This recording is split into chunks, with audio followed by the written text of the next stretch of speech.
Falendoj kryetarin që ka përfshi tek investimet e reja, ka dhe nga investigat që i kena depozitu së bashku me Denisin. Besoj që buxheti më gjithëpërfshirës dhe përfshi çdo zonë malësisë madhe, që jep kuptim dhe rolit të bashkisë dhe toni që jena përfaqësuesit e popullit.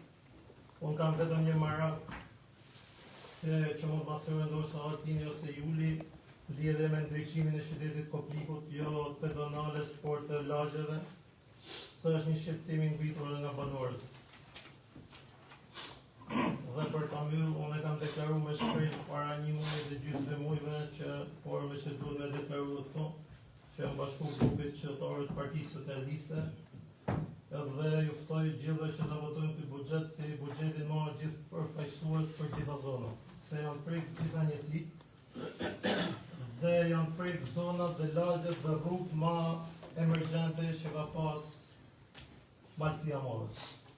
Por ndriçimi i qytetit dhe i lagjeve është problemi që bashkia besoj të japi zgjidhje sa më të shpejt. Faleminderit.